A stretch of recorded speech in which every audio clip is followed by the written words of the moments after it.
মানব না কোনো বাধা, জীবনটা আমার আফসোস নেই আর, হোক না যা হবার। এলে জীবনে তুমি, জেলে নতুন আলো, জানি না কি হলো এই মন হারালো। ভালোবাসা ফিরে এলো,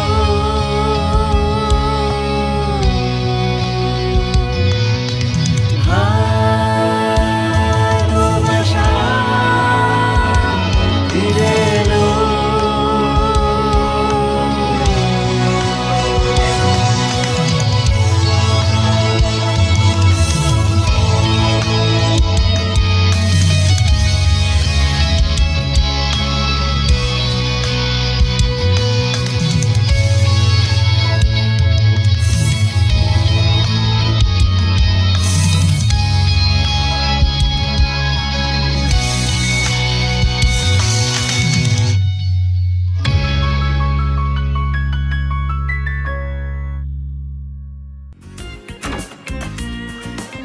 যাও, অন্তত অল্প একটু খেয়ে গেলে পারতে ফাতি। না, এখন খেতে গেলে দেরি হয়ে যাবে। এদিকে এসো। তোমার জন্য অনেক শুভ কামনা।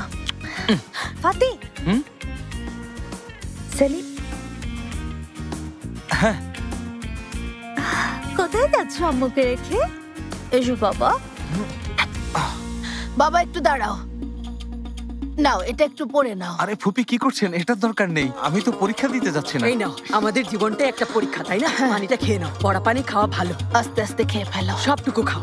ফাতি, আমি তাহলে উপরে গেলাম, জলদি চলে এসো। যাও, সাবধানে যেও বাবা। হ্যাঁ, যাও যাও, শুভকামনা রইল। ওই মাশাআল্লাহ, দাও। ফাদি, একটু তাড়াতাড়ি করো, দেরি হয়ে যাচ্ছে তো। এই তো চলে এসেছি। নাও। আম্মা এত সকাল সকাল বাসা খুঁজতে যাচ্ছে কেন আমরা? শোনো, কোথাও গেলে আগে আগে যাওয়াই ভালো। লোকটার সাথে কথা বলেছি, আর বাড়িটাও নাকি খুব ভালো। উনি তাই তাড়াতাড়ি দেখতে আসতে বলেছেন। তুমি বাড়িটার খোঁজ কোথায় পেলে? এলিফসুকে বলেছিলাম, ও ইন্টারনেটে দেখেছে। তুমি যদি বাড়িটা দেখতে তাহলে বুঝতে কত সুন্দর, পরিপাটি, তাছাড়া দামও বেশ কম, সাথে বসফরাসের অসাধারণ দৃশ্য। তাহলে তো ভালোই। হ্যাঁ, খুব ভালো। চলো যাই। ঠিক আছে, চলো তাড়াতাড়ি এসো। এসো। বিসমিল্লাহ। চলো চলো। উফ, এদের পড়া পানি আর শুভকামনার জ্বালা এখন অফিস যেতে দেরি করে ফেলবো, তাও আবার আজকে অফিসের প্রথম দিন। এটা কোনো কথা হলো? উফ, দাঁড়াও, ট্যাক্সি ট্যাক্সি ট্যাক্সি, থামো। Mustafa. Fati sir, good morning. আমি ঠিক দেখছি তো? স্যার আপনি উঠুন। মুস্তাফা, এটা তুমি? হ্যাঁ স্যার, আপনি উঠুন।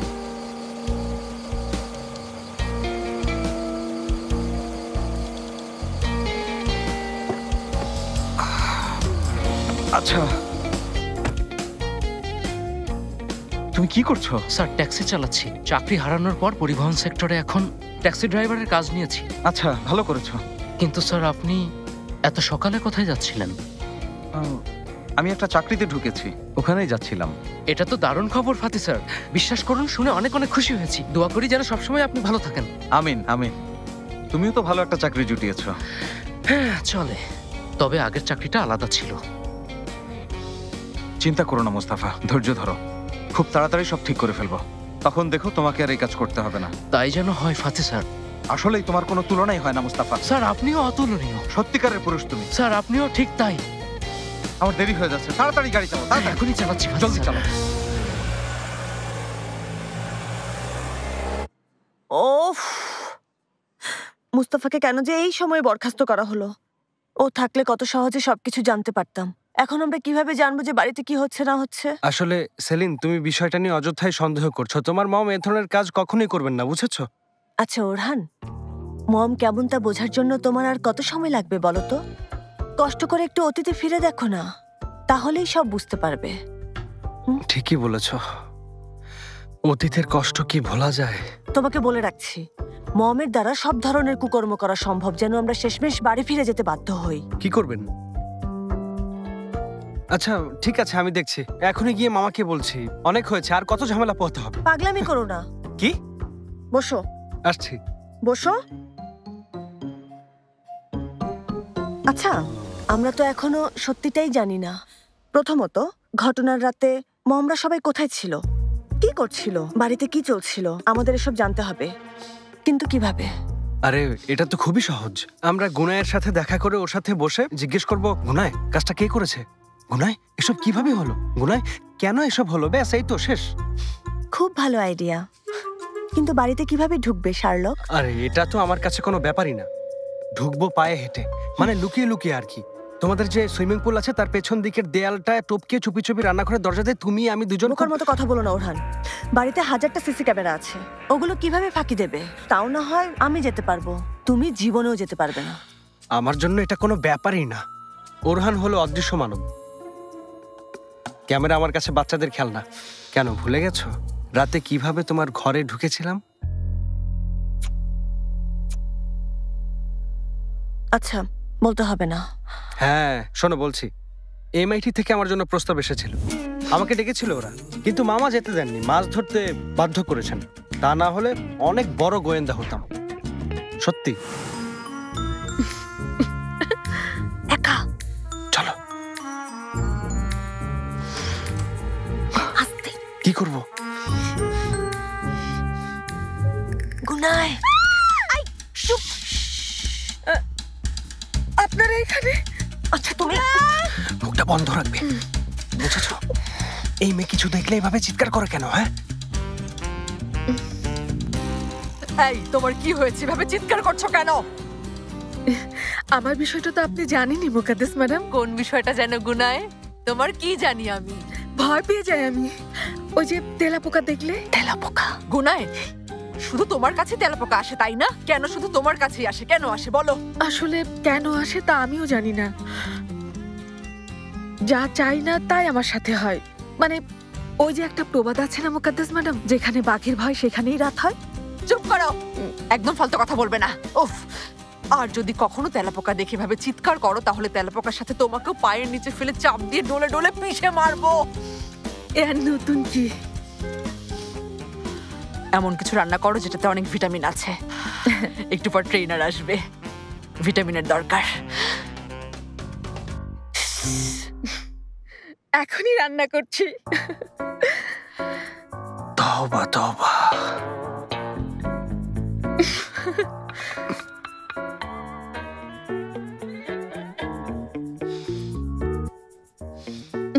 তুমি চিৎকার করলে কেন? আপনারা দুজন হঠাৎ এভাবে এসেছেন তাই আর কি। সাজগোজ করছো কেন? তওবা তওবা। আচ্ছা ঠিক আছে,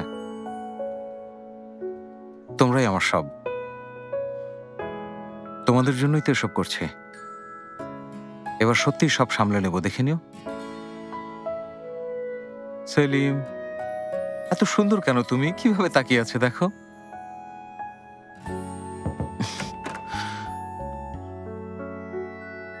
আমি আসতে পারি? আসুন সেমি সাহেব, বসুন। তারপর নতুন অফিস কেমন লাগছে? এই তো খুব ভালো। এতক্ষণ আমি আপনার পাঠানো ফাইলটাই দেখছিলাম। বাহ ফাতি সাহেব, কাজের প্রতি এই ডেডিকেশন আশা করি আমাদের কোম্পানিকে আরো এগিয়ে নিয়ে যাবে।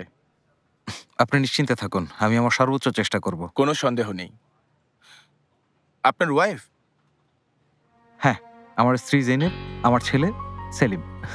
মাশাআল্লাহ, খুব সুন্দর, চমৎকার পরিবার। ঠিক বলেছেন।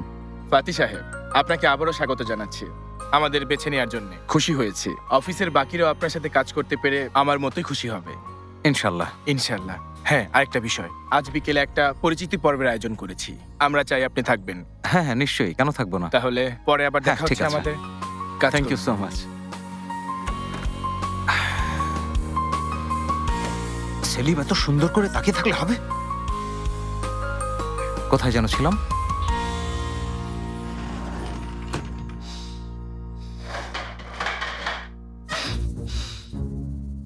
গুনায়, হ্যাঁ বলুন। এবার তুমি আমাদের বলো, ঘটনার রাতে কোথায় ছিলে? কোন ঘটনা? পাগল নাকি তুমি? আবার বলে কোন ঘটনা? বোটের সেই ঘটনা। চুপ। সেটা তোমাকে জানতে হবে না গুনায়। তুমি হ্যাঁ সেটা তোমাকে জানতে হবে না।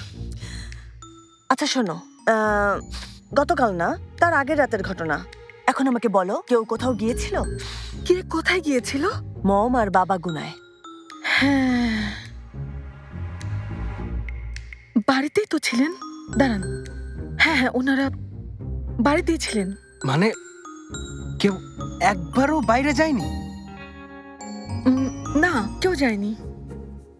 ঠিক আছে গুনায়, বলো তো, তুমি কি কারো অস্বাভাবিক আচরণ লক্ষ্য করেছো, বিশেষ করে মমের মধ্যে? উনি তো সবসময়ই অস্বাভাবিক আচরণ করেন, আপনি তো জানেনই সব। হ্যাঁ হ্যাঁ, আমি জানি। ঠিক আছে, আমি বলছি আরো অদ্ভুত। যেমন ধরো, গোপনে কারোর সাথে ফোনে কথা বলছে, বা ধরো চোখে মুখে অদ্ভুত চাহনি, এমন কিছু? না, এমন কিছু দেখিনি। আচ্ছা ঠিক আছে, বুঝলাম ওনারা সে রাতে বাইরে যাননি, কিন্তু বলো তো অন্য কেউ কি এই বাড়িতে এসেছিল?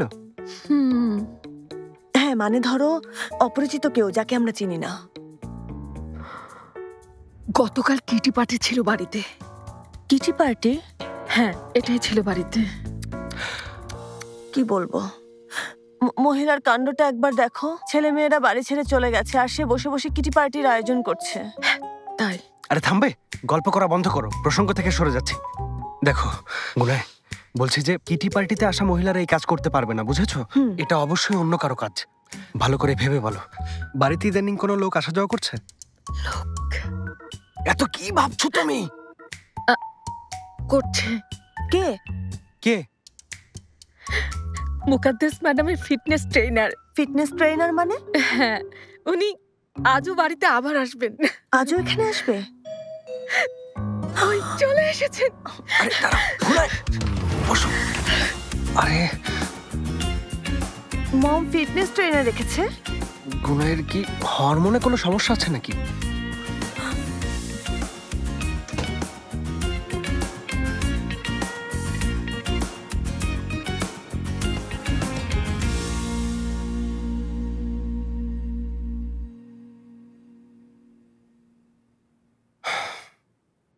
আরে জেন এসেছো? কি খবর, কেমন আছো তুমি? ভালো আছি মুকাদ্দেস ম্যাডাম, আপনি ভালো আছেন নিশ্চয়ই? মাশাআল্লাহ, দারুণ লাগছে আপনাকে। কি যে বলো না, অনেক ধন্যবাদ জেন।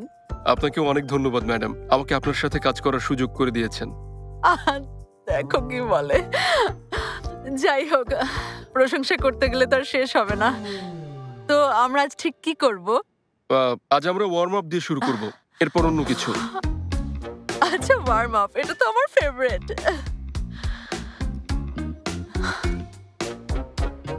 গুনায়, তুমি এখানে কি করছো? যাও ভাগো, যাও নিজের কাজ করো। আপনি এখানে সোজা হয়ে শুয়ে পড়ুন, শুরু করি। আচ্ছা, ওয়াও, এটা তো আমার ফেভারিট। পাগল মহিলা।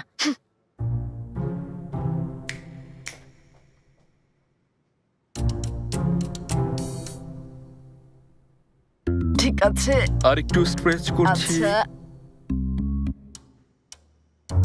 এখন কেমন লাগছে? ভালো। ব্যথা করছে না তো? না। এবার আপনার ডান পাটা দেখি। এরদান এখানে?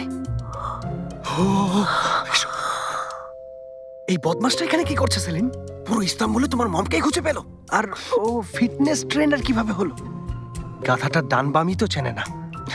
ওরহান কি এরদান পরিকল্পনা করে আমাদের বাড়িতে ঢুকেছে, বুঝতে পারছো না? এখন উপর হয়ে শুয়েও আবার একই কাজ করব। ও আপুর খোঁজে এখানে এসেছে। তখনই বুঝেছো? হ্যাঁ, কি করব? আমার মতে ভাইয়াকে বিষয়টা তাড়াতাড়ি জানাতে হবে, ও খুবই বিপজ্জনক। হায় রে মুস্তাফা, এমন সময় এ বাড়ি থেকে গায়েব হয়ে গেলে যখন তোমাকে সবচেয়ে বেশি প্রয়োজন ছিল। হ্যাঁ, মুস্তাফা থাকলে এই লোকটা আমাদের বাড়ির ধারে কাছেও কখনো আসতে পারতো না।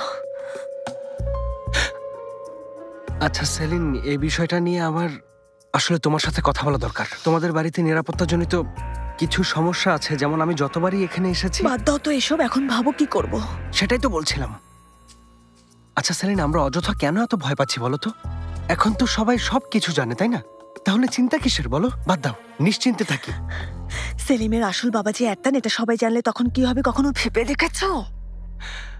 হ্যাঁ তাই তো। এসো এসো এসো, আমাদের এখনই যেতে হবে। চলে এসো জলদি জলদি। গুনায় দেখলেই চিৎকার করবে। না না না না, এদিকে না, এদিকে না। চল আমরা অন্যদিকে যাবো, ওদিকে। হ্যাঁ হ্যাঁ চলো। আর এদিকে বসার ঘর, গেলে সবাই দেখে ফেলবে, তখন আরেক ঝামেলা। এদিকে এসো আস্তে। এখন আপনার পাটা আরেকটু উপরে উঠাতে হবে মুকাদ্দেস ম্যাডাম। শরীরের জন্য এই ব্যায়ামটা খুবই উপকারী। আমি আর পারছি না জেন। আরে ঠিক আছেন? ওফ, আমি অনেক ঘেমে গেছি, ঘেমে একদম ভিজে গেছি। জেন, আমার না খুব অস্থির লাগছে। আমার মনে হয় ড্রেসটা একটু বদলানো দরকার। নতুন কিছু একটা পরে আসি, এরপর না হয় আমরা আবার শুরু করব, কি বলো? ঠিক আছে মুকাদ্দেস ম্যাডাম, এমনিতেও আমাদের একটা ব্রেক নেওয়া প্রয়োজন। তাহলে তো খুব ভালো, ছোট ছোট ব্রেক নেব, সাথে জুসও খেতে পারি। হ্যাঁ কোনো সমস্যা নেই। সাবধানে।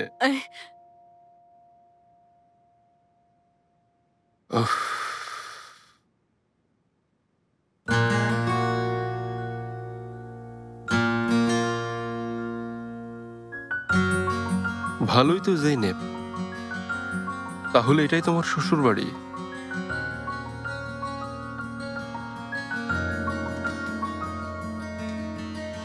জেন সাহেব, এই নিন, আমি বানিয়েছি। আপনাকে অনেক ধন্যবাদ। কতদিন হলো ফিটনেস ট্রেনারের কাজ করছেন? বেশ কিছুদিন হলো করছি। আপনার সাথে কাজ করতে পারলে ভালো লাগতো, তবে দেখে মনে হচ্ছে এর কোনো প্রয়োজন নেই। কি যে বলেন না আপনি, আসলে 2-1 কেজি ওজন বেশি আছে। না না, ঠিকই আছেন। সত্যি বলছেন?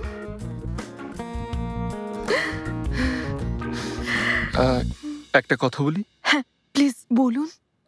এত বড় বাড়িতে এত কম মানুষ কেন? হ্যাঁ আসলে অনেকেই তো ছিল, কিন্তু কিছুদিন আগে চলে গেছে। আচ্ছা, মুকাদ্দেস ম্যাডামের কি কোনো ছেলে মেয়ে নেই?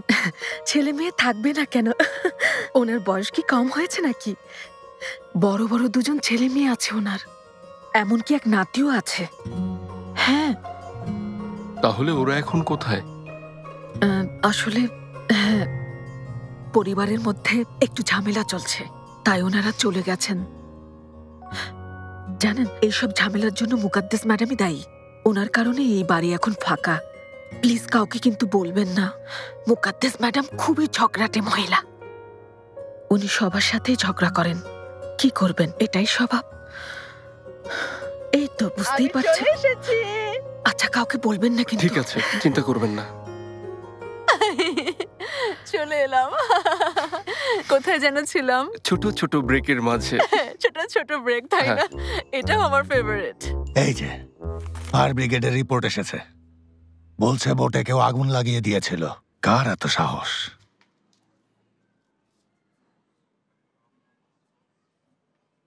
যাই বলো রেইস, মানতে পারছি না। মানে শেফকে রেইসের বোটে আগুন লাগিয়ে পুড়িয়ে দেওয়ার চেষ্টা করার পেছনে দুটো কারণ থাকতে পারে। হয় সে তোমাকে একেবারেই চেনে না, নয় তোর মাথা পুরোপুরি কাজ করা বন্ধ করে দিয়েছে। ওকে যদি একবার আমি খুঁজে পাই, তাহলে ওর পা দুটো প্রথমে ওই সিলিং এ ঝোলাবো, তারপর ওর গায়ে কেরোসিন ঢেলে দিয়ে আগুন লাগিয়ে দেব। জ্বলতে থাকবে। বাঘের গায়ে খোঁচা দেওয়ার ফল কত ভয়ঙ্কর হতে পারে তা বুঝবে। না রেইস, থাক, তার চেয়ে ওকে পুলিশের হাতে তুলে দেই। আচ্ছা এথেন, দেখো এতগুলো বছর ধরে তুমি আমার সাথে কাজ করছো ঠিকই, কিন্তু এখনো আমাকে চিনতে পারোনি। তুমি কিভাবে ভাবতে পারলে আমি ওকে এত সহজে ছেড়ে দেব? ঠিক বলেছো রেইস, ছাড়বে না। একদম শেষ করে ফেলবো, ছাড়বো না আমি। আচ্ছা এখন কি হবে রেইস? মানে অনেক দিনের জন্য আমরা সাগরে যেতে পারবো না? আরে কষ্টের কথা আর কি বলবো এথেন, কমপক্ষে 1 মাস সাগরে যেতে পারবো না। 1 মাস? হ্যাঁ। খুব ভালো। এই ওদিকে ফিরে কি বলছো? হ্যাঁ কি বললাম আমি? শুনলাম তো খুব ভালো হয়েছে বলে হাসছো। পাগল হয়ে গেছো নাকি? হ্যাঁ খুব ভালো বলেছি। হ্যাঁ না রেইস, আমি তো খারাপ হয়েছে বললাম। মনে হচ্ছে ভুলে বলেছি। রেইস বাদ দাও, বয়স হয়েছে তো কখন যে কি বলি। এই যে কথা শোনো এথেন, ইদানিং তোমার মাথায় অনেক কিছুই ঘুরছে। কিসের প্ল্যান করছো? হ্যাঁ ভেবো না যে আমি সেটা খেয়াল করিনি। আমার মাথায় কি ঘুরবে? কিসের প্ল্যান করবো রেইস? আরে না, আমার বয়স কি কম হয়েছে? এই বয়সে এসে মাথায় আর এত কি ঘুরবে রেস? তুমি আমাকে ভুল বুঝেছো, এমন কিছুই না। আমার নজর তোমার উপর থেকে সরবে না। বাজার থেকে ফিরছি, দরকারি কিছু জিনিসপত্র কিনতে গিয়েছিলাম। এই তো। আচ্ছা এখন বাদ দাও তো, এখন বলো অফিসের প্রথম দিনটা কেমন কাটছে? ভালো জেনেব, সবকিছু খুব ভালো চলছে। সত্যি আমি জানতাম তুমি সব ঠিকভাবে করতে পারবে। হ্যাঁ শোনো, অফিসে একটা পরিচিতি পর্বের আয়োজন করা হয়েছিল, জেনে খুশি হবে, সবাই আমার অনেক প্রশংসা করেছে। তা তো করতেই হবে। আর তোমাকে পছন্দ না করে উপায় আছে? পছন্দ না করলে মরে যাক। তবে দেখো, মেয়েরাও যেন আবার তোমাকে পছন্দ করে না বসে। এমন কিছু টের পেলে কিন্তু আমার মাথায় রক্ত উঠে যাবে, বুঝতে পেরেছো? মানে আমাকে তো চেনোই, শেষে অফিসে এসে বড় কোনো কাণ্ড ঘটিয়ে ফেলবো আমি। আমি জানি। আল্লাহ মেয়েদেরকে তোমার বিষ দৃষ্টি থেকে যেন রক্ষা করেন। আমিন আমিন। আচ্ছা ঠিক আছে, এখন রাখি। সেমি সাহেব চলে যাওয়ার আগে ওনাকে একটা রিপোর্ট জমা দিতে হবে। হ্যাঁ বুঝেছি। আচ্ছা ঠিক আছে, আমি এখন বাড়ি ফিরে যাচ্ছি, সন্ধ্যায় দেখা হবে। ঠিক আছে, বাবুকে আমার আদর দিও। হ্যাঁ তা তো দেবই, তোমার হয়ে আদর দিয়ে দেবো। আচ্ছা তুমি এখন কাজ করো, কাজ শেষে বাড়ি চলে এসো। ভুলেও কোনো মেয়ের দিকে তাকাবে না, তাকালে কিন্তু খুন করে ফেলবো। আচ্ছা এখন রাখি, বাই বাই বাই বাই।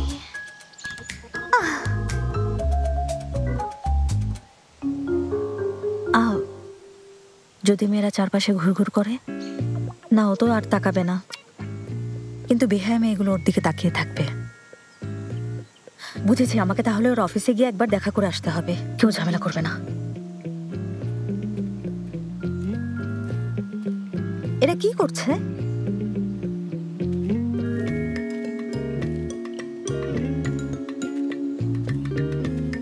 7, 8, 9, 10। কত পর্যন্ত গুনতে হবে? আচ্ছা কামিল, তুমি 2 অঙ্কের কোনো সংখ্যাই মনে রাখতে পারো না কেন বলো তো? জেনেব, রেইস, তোমরা দুজন এখানে কি করছো? ঝগড়া করছো নাকি? আমরা এখানে খুঁড়বো, একটা জিনিস খুঁজতে এসেছি তো তাই। না, আরে তুমি আমাদের দেখেই বুঝে ফেলেছো তাই না? ঠিক, আমরা দুজন মিলে এখানে ঝগড়া করছিলাম। ঝগড়া করছিলাম? আচ্ছা তাই, কি নিয়ে ঝগড়া করছিলে তোমরা? সাজিবেদকে নিয়ে। সাজিবেদকে নিয়ে? ছি কামিল, তুমি আর কোনো মেয়ে খুঁজে পেলে না? জানো ওই ছেলেটা ওকে কত ভালোবাসে। রেস, আমাকে এমন ছেলে বলে মনে হয়? আমি কি কখনো আমার বন্ধুর প্রেমিকার দিকে তাকাবো? আরে কামিল, তুমি এখনই ভুলে গেলে? একদম পাগল হয়ে গেছে বুঝলে। কামিল, একটু আগেই তো আমাকে বলছিলে তুমিও অনেক ভালোবাসো সাজিবেদকে, এমনকি তুমি ওকে বিয়েও করতে চাও। তুমি এসব কি যাতা বলছো ভাই? আমি আমার বন্ধুর প্রেমিকার দিকে কেন নজর দেবো বলো? এ ধরনের কাজ আমি কিভাবে করব? আমি এতই খারাপ মানুষ? এই যে শোনো, আচ্ছা তোমরা নিজেদেরকে অনেক বুদ্ধিমান ভাবছো নাকি আমাকে বোকা ভাবছো বলো তো? আস্তাগফিরুল্লাহ রেস। সব বাদ দিয়ে আসল ঘটনা বলো। আমরা চাইলেও বলতে পারবো না, বিষয়টা গোপনীয়। হ্যাঁ, যেবার ঠিক বলেছে। আমরা শপথ করেছি কাউকে কিছু বলবো না। হ্যাঁ, top secret race, top secret. এটা কি? সত্যি রেস, বোঝার চেষ্টা করো। আমরা রুটি নিয়ে কুরআনের পতাকায় হাত রেখে শপথ করেছি, মরে গেলেও বলতে পারবো না। যদি বলে দিই তাহলে অভিশাপও লাগতে পারে। এমনকি সাজিবেদকে নিয়ে শপথ করেছে, কিভাবে বলবে? হ্যাঁ, এর মানে আমাদের পক্ষে তোমাকে এই কথা কোনোভাবেই বলা সম্ভব না। সত্যি বলছি।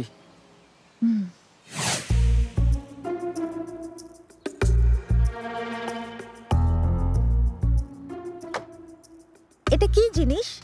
তারা, নক্ষত্র, অদ্ভুত অদ্ভুত আকার আকৃতির এসব প্রতীক দিয়ে কি বুঝিয়েছে এরা? অভিশাপ। আমরা এবার সত্যিই অভিশপ্ত হয়ে যাব। বংশের সবাই অভিশপ্ত হবে, আমাদের নাক মুখ এইভাবে পাকা হয়ে যাবে। বাজে বকো না, আর এসব কুসংস্কার বিশ্বাস করা বাদ দাও। হ্যাঁ, তোমার জন্য তো এটা বাজে কথাই হবে। সেদিন শপথ তো আর তুমি করনি, আমরা করেছিলাম। জেভাত, অনেক হয়েছে, থামো। আচ্ছা তোমরা লুকিয়ে কেন খুঁজছো? আরে রেস, আসলে আমাদের কোনো খারাপ উদ্দেশ্য নেই। এই ধন সম্পদ সবার জন্যই। আর দেখো, শেফকে ট্রেসেরও খারাপ সময় যাচ্ছে। আমরা এই গুপ্ত ধন খুঁজে পেলে সবারই উপকার হবে। জেভাত, আমি তোমাদের উদ্দেশ্য নিয়ে কোনো প্রশ্ন তুলছি না, জানি তোমাদের উদ্দেশ্য ভালো, এতে কোনো সন্দেহ নেই। হ্যাঁ, আমি বলছি এটা লুকিয়ে কেন খুঁজছো? এথেম রেস তাই বলেছে। এথেম রেস বলেছে? সেও তোমাদের সাথে আছে? রেসই তো এই ম্যাপটা খুঁজে পেয়েছে। কি আশ্চর্য! এথেম রেসের কাণ্ড দেখেছো? কি সুন্দর শান্ত বুড়ো মানুষের মতো চুপ থাকে সব সময়, অথচ ভেতরে ভেতরে এত কিছু। হ্যাঁ, রেইসই আমাদেরকে এসবের মাঝে জড়িয়েছে আর বলেছে এই গুপ্তধন পেলে কাউকে ভবিষ্যৎ নিয়ে ভাবতে হবে না। কিন্তু শেফকে ত্রেসকে ভুলেও জানাতে নিষেধ করেছে। বলেছেন শেফকে ত্রেস এটার কথা জানালে উনি নাকি এই গুপ্তধন সরকারকে দিয়ে দেবেন। ঠিকই বলেছে, দেবে। হ্যাঁ ঠিক ঠিক। আচ্ছা রেইস, ওনাকে বলবে না তাই না? ভেবে দেখি। এটার কে কে জানে? আমরা জানি আর এথেমরেসি তো জানে। আর হ্যাঁ, আর তুমিও এখন জানো। এই তো আমরা কজন। ঠিক আছে, বাবাকে আমি বলবো না, আর তোমরাও কাউকে কিছু বলতে যাবে না, ঠিক আছে? এই দায়িত্ব আমি নিলাম, এমনিতেও তোমরা বুঝবে না। এই বিষয়টা এখন আমার উপর ছেড়ে দাও, ঠিক আছে? আচ্ছা, এবার উঠি, তোমরা ব্যাগগুলো নিয়ে এসো। আল্লাহ আল্লাহ রেইস, এই দুটো ব্যাগ তো তুমি নিজেই নিতে পারো। হ্যাঁ আচ্ছা, আমি গিয়ে সবাইকে বলে দিচ্ছি। না, আমরা নিচ্ছি। ধরো।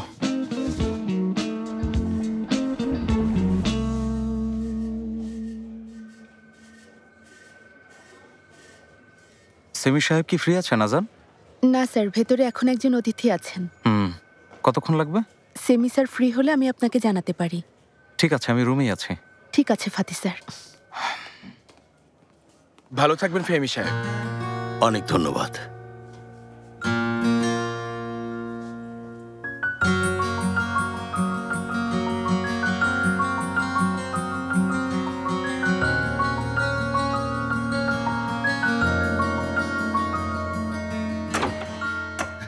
চলে এসেছি।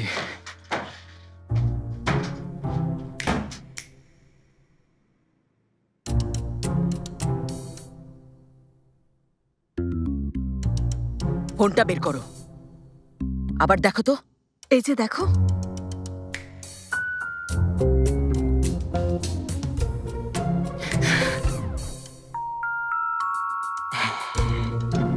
এই যে ভাই, তুমি আমাদের সাথে মজা করছো নাকি? এটা কি এই বাড়ি? হ্যাঁ, চিৎকার করছেন কেন? আমি আপনাকে মিথ্যে বলেছি? দেখুন, ওই দেওয়ালটাই এই দেওয়াল, ওটা হলো এই ঘর, আর এটা এই ঘর। আজলামও করো, এই ঘরেই তোমাকে কবর দেব। এখান থেকে নাকি বসফরাস দেখা যাবে। কোথায় বসফরাস? বসফরাস?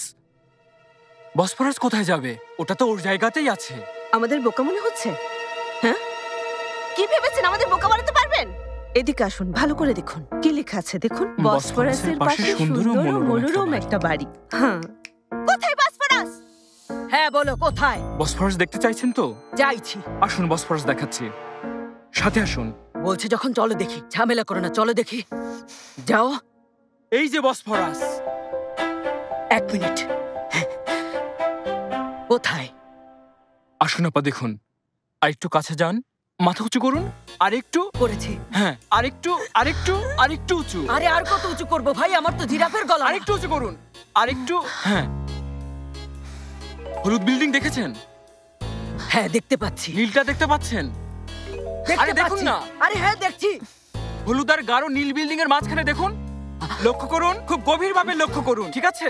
লক্ষ্য করুন না। হ্যাঁ, লক্ষ্য করছি। আপনিও লক্ষ্য করুন, ফোকাস করুন। ফোকাস করছি। হ্যাঁ, এবার দেখতে পাচ্ছেন? না, কিছুই দেখছি না। ফোকাস করুন, ফোকাস করুন, ফোকাস করুন। দেখতে পাচ্ছেন? কচু দেখছি। আরে আমিও কিছু দেখছি না। আপনি দেখতে পারবেন, এটা খুবই স্বাভাবিক। আপনি তো বেটে, দেখতে হলে ছাদে যান, ওখান থেকে সব দেখতে পাবেন। মজা করা হচ্ছে। ফোকাস করুন, ফোকাস করুন, ফোকাস করুন। আরে একটু ভালো করে ফোকাস করুন। একটা কথা বলবে না। চুপ। কখন থেকে ফোকাস করছি, কিছুই দেখছি না। চিৎকার করবেন না। একদম চুপ। আম্মা, কেন অযথায় চেষ্টা করছো? এখনো বুঝতে পারছো না ওখানে কিছুই নেই? এই লোকটা আমাদের ঠকাতে চাইছে। ঠকাতে চাইছে? হ্যাঁ আম্মা, ঠকাতে চাইছে। তাহলে গাধার মতো তাকিয়ে আমি কি দেখছি? আমি কি জানি? একদম না। তুই আমাকে এসব কি ঠকাবি না। হচ্ছে? ভুল বোঝানোর চেষ্টা হচ্ছে। আয় তোকে দেখাচ্ছি। আমাকে ভুল বুঝিয়ে ঠকানোর মজা তোকে দেখাচ্ছি। আমাকে মেরে ফেললো। আমি তোকে মেরেই ফেলবো। আম্মা, এই চুপ কর। তার আমি তোকে দেখাচ্ছি। একদম চুপ কর। হলুদ, সত্যি দেখেছি আম্মা। দেখতে পাচ্ছিস? তুই দেখতে পাচ্ছিস হলুদ? দেখেছিস? ভালো করে দেখ। নীল বিল্ডিং দেখেছিস? এই দেখ, আমাকে ভালো করে দেখ। খাদিকে এদিকে এসে বসফরাস দেখাতে। বসফরাসে গিয়ে বলবে। দেখ, ফোকাস কর, ফোকাস কর। ঠিক আছে। আরে বাহ, বসফরাস দেখেছিস?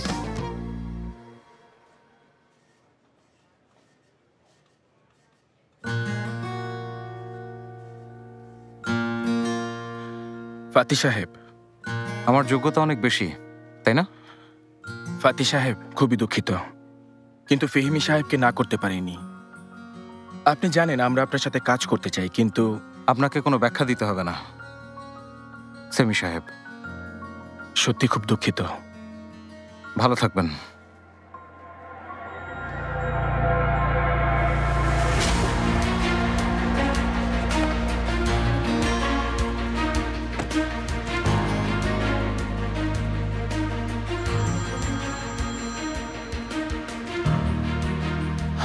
এখনো সময় হয়নি ফাতি, আর একটু অপেক্ষা করো। ঠিক আছে, তাহলে যুদ্ধ শুরু করে দিয়েছো, আমিও দেখে নেব। তোমার সেনারা যেমন সবখানে আছে, তেমনি আমাকে সাহায্য করার জন্য অনেকে আছে।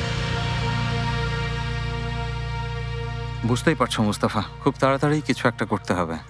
ঠিক বলেছেন ফাতি স্যার, সব বুঝেছি। এখন কোন ট্যাক্সিটা যাবে? এটা যাবে। ঠিক আছে। সেইফি ভাই, ওনাকে নিয়ে যান।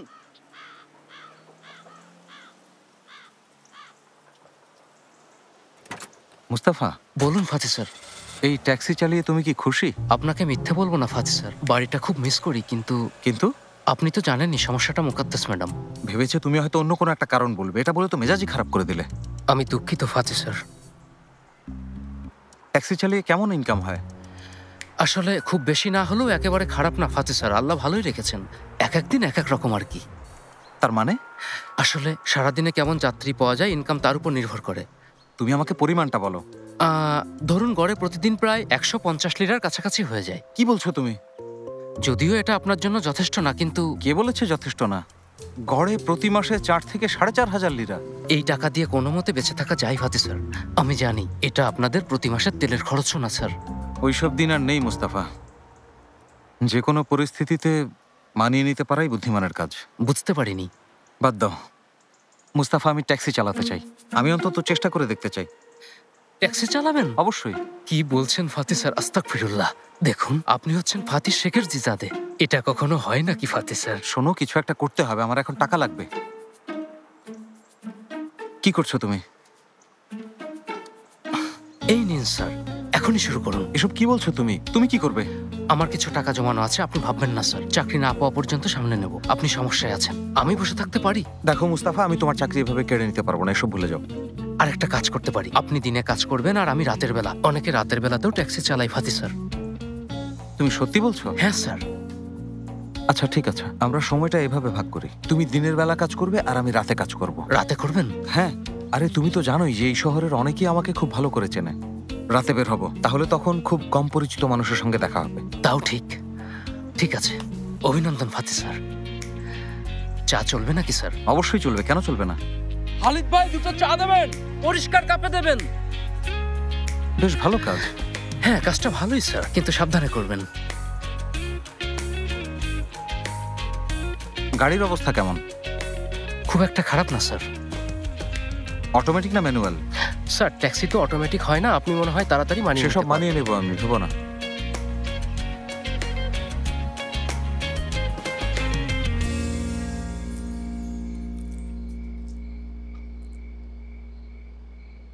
জামাই, খেলছো না বসে বসে ঘুমোচ্ছ? না, আমি ভাবছিলাম রেস বাবা। মামা বলো। রিপোর্ট পেয়েছেন? হ্যাঁ পেয়েছি। কেন, কি হয়েছে? আগুন লাগার কারণ জানা গেছে বাবা? হ্যাঁ, রিপোর্টে বলা হয়েছে আগুনটা কেউ লাগিয়ে দিয়েছে। এই কাজ যে করেছে ওর 2 হাত যেন ভেঙে যায়, পাও ভেঙে যাবে ইনশাআল্লাহ। আচ্ছা বাদ দাও তো, এখন এই রাতের বেলা মজাটা নষ্ট করো না। এসে অন্য কোনো বিষয় নিয়ে কথা বলি। আপু, এখানে এই বিষয়টা নিয়ে কথা বলার জন্য বসেছি, আর কি বলবো, বোর্ডটা পুড়িয়ে দিয়েছে। এখন এসব বলে মেজাজটা খারাপ করে দিও না ওরহান। হ্যাঁ, আজ সারাদিন কি করেছো বলো তো? আজকে আমরা সারাদিন ঘুরে বেরিয়েছি। ঘুরেছো তাই না?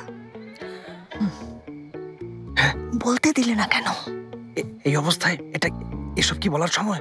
নিজের মেয়েকে নিয়েই তো অভিযোগের শেষ নেই। এখন তো দেখছি এরা দুজন রাত পর্যন্ত টোটো করে ঘুরে বেড়ায়। হ্যাঁ, কথা ঠিক। বুঝেছো আইফের খালা? আজ খুব ক্লান্ত লাগছে। কি করেছো যে ক্লান্ত লাগছে? বাড়ির সব কাজ আমাকে একা একা করতে হয়েছে। কোথায় গিয়েছিলে? রিয়েল এস্টেট এজেন্টের কাছ থেকে থানায় গিয়েছিলাম। ওই থানায় গিয়েছো? তুমি ওখানে কেন গিয়েছিলে? তেমন কিছু না, এই তো রিয়েল এস্টেট এজেন্টের একটু ফোকাস করতে সমস্যা হচ্ছিল, কিন্তু আমি ভালো করে শিখিয়েছি। আইফের, রিয়েল এস্টেট এজেন্টের কাছে কেন গিয়েছিলে? বাড়ি খুঁজছো? ভাইজান, এ নিয়ে তো আগেও কথা হয়েছে। বুঝেছি, তোমার কাছেও কোনো ভালো খবর নেই। আচ্ছা ফাতি, অফিসের প্রথম দিনটা কেমন কাটলো বলো না? ভাইয়া কি কি করেছো আজ? কাজ করেছি, অনেক কাজ। প্রথম দিনই তোমাকে এত কাজ করিয়েছে? হ্যাঁ, কাজের অনেক চাপ ছিল, এমনকি এখন আবার যেতে হবে। এখন কেন? আসলে বস আমাকে বললেন অনেক কাজ জমে আছে, আপনি বরং শিফটে কাজ করুন। তাহলে দিনের বেলায় কাজ করার পর রাতে যাবে কেন? দিনের বেলা ডে ম্যানেজার হিসেবে, আবার কিছুদিন নাইট ম্যানেজার হিসেবেও আমাকে কাজ করতে হবে। কিন্তু এভাবে রাত জেগে কাজ করলে তো অসুস্থ হয়ে যাবে। আর তো কিছু করার নেই, আমার একটা পরিবার আছে, তাই না? তুমি কি কি করেছো বললে না তো? সেটা তো আমি ফোনে বলেছিলাম, দোকানে ফল আর সবজি আনতে গিয়েছিলাম। হ্যাঁ বলেছো। তোমাদের চা গরম করে দেবো? মামা নিলাম।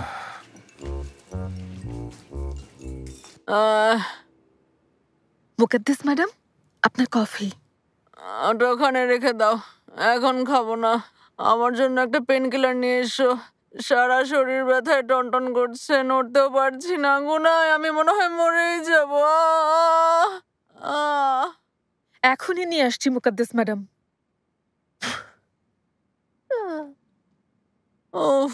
এবার মন ভরেছে মুকাদ্দেস? এভাবে বলতে পারলে ফেহমি।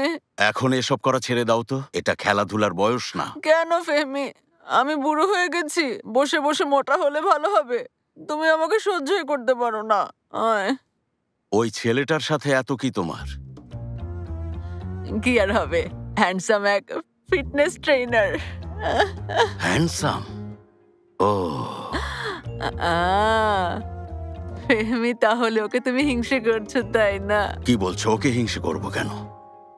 ও তো আমাদের বাচ্চাদের বয়সী। তুমি তাহলে এসব কেন বলছো?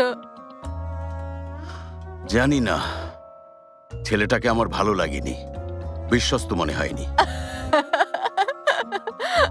ফেহমি, তুমি আমাকে হাসালে। ওকে এই বাড়ির গার্ড নাকি যে বিশ্বস্ত হতে হবে? ও তো ফিটনেস ট্রেনার।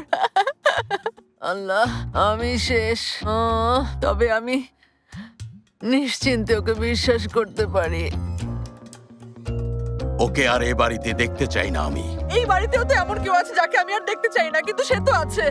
এই যে ফেহমি, আমার একটু ভালো লাগছে না। আম্মা, গুনায় তাড়াতাড়ি অ্যাম্বুলেন্স ডাকো। শান্ত হও, তুমি যেমনটা ভাবছো তেমনটা না, আমি ঠিক গুনায় আছি। অ্যাম্বুলেন্স ডাকতে হবে না, তুমি চাইলে না হয় ডাক্তার ডাকি। আম্মা, বাবা, ডাক্তার ডাকার প্রয়োজন নেই।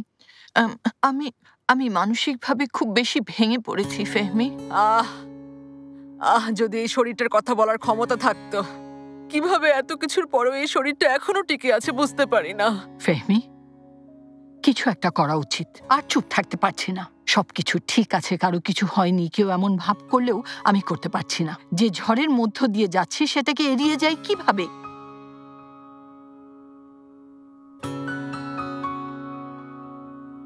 ফেহমি, তুমি শুনলে তোমার আম্মা আমাকে অপমান করলো?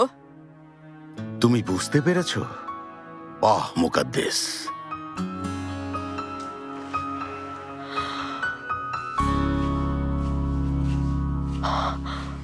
মহিলাটা আমাকে দেখতেই পারে না, একটুও দেখতে পারে না। বাদ দেই।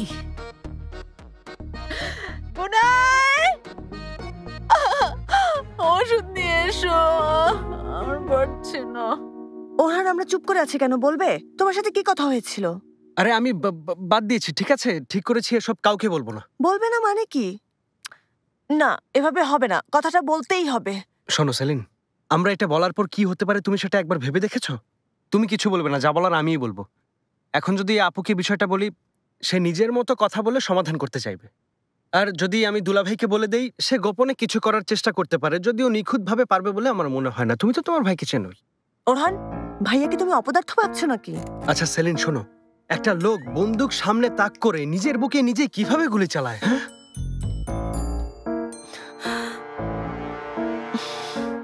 কি করতে চাইছো তাহলে?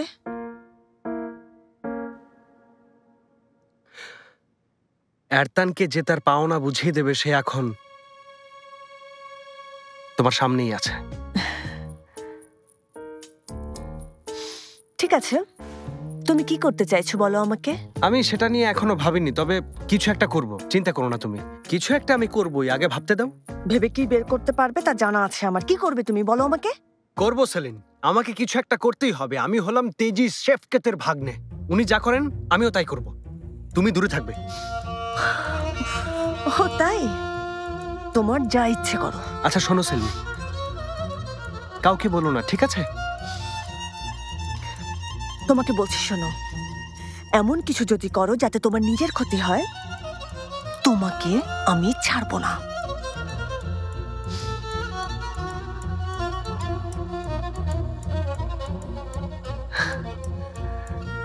আমাকে এত ভালোবাসো?